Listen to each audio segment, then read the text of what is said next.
আসসালামু আলাইকুম। কেমন আছেন সবাই? আশা করি ভালো আছেন। বৃহস্পতিবার রাত্রি মানে আমার কাছে একটা ঈদ ভাব। তার মধ্যে ছুটি চলে আসছে পুজোর। আনন্দ আরও দ্বিগুণ বেড়ে গেছে। আজকে আপনাদের সামনে একটা ছোট্ট রেসিপি নিয়ে চলে আসছি। দেখেই নিশ্চয়ই বুঝতে পারছেন কি নিয়ে এসেছি। এখন তো চলছে ইলিশের সিজন। সকাল, বিকাল, রাত্রি, দুপুর ৩ বেলাতেই সিজনে ইলিশ চলছে। আমার বাসাতেও একই অবস্থা। কিন্তু কাটার জন্য পড়তে হয় বিড়ম্বনা। কাঁটামুক্ত আজকে একটা ইলিশ মাছের রেসিপি দেখাবো। সেজন্য আপনাদেরকে নিতে হবে একটা মিডিয়াম সাইজের ইলিশ মাছ। এটাকে সামান্য লবণ দিয়ে কিছুক্ষণ মাখিয়ে রেখে দিবেন। আধা ঘন্টার মতন মাখিয়ে রাখলে ভালো হয়, লবণটা ঢুকে যায়। আর এটা আমি করব সম্পূর্ণটা প্রেশার কুকারে। এইজন্য একটা বড় সাইজের ৫ লিটারের আমার একটা প্রেশার কুকার ছিল। সেই প্রেশার কুকারটা নিয়ে নিয়েছি। ভালো করে গরম করে এখানে কিছু কাটা পেঁয়াজ আর মরিচ দিয়ে দিয়েছি। আপনারা এখানে পেঁয়াজ বাটাও দিতে পারেন, মরিচ বাটাও দিতে পারেন।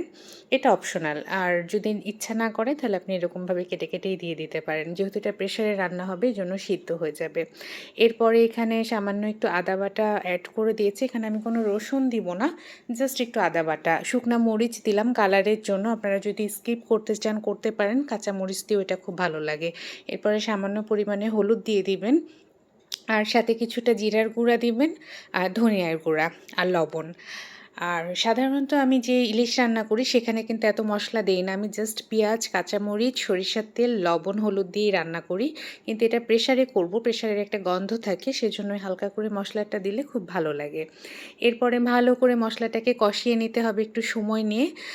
কষানো যখন খুব ভালো মতন হয়ে যাবে, খুব লাল লাল করতে হবে না, জাস্ট কিছুক্ষণ মশলার গন্ধটা চলে গেলে এর মধ্যে আমরা পানি অ্যাড করে দেব। এরপরে পানিটা দিয়ে ভালো মতন একটু কষিয়ে নেব। যখন ভালো মতন কষানো হয়ে যাবে, কারণ মশলা আসলে কষানোর উপরে ডিপেন্ড করে রান্নাটার টেস্ট।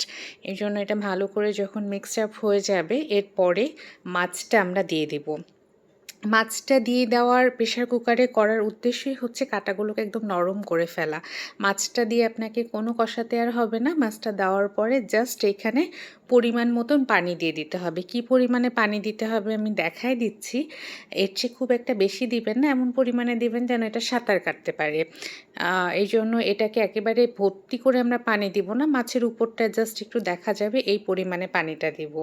এই পানিটা দেওয়ার উদ্দেশ্য, যেহেতু এখানে লং টাইম আমরা প্রেশারে সিটি দিব, সেহেতু যেন মাছটা পুড়ে না যায়, এই জন্য এতটুকু পানি লাগবে। মিডিয়াম আঁচে এখানে ১৫ থেকে ২০টা আপনারা সিটি দিয়ে নেবেন।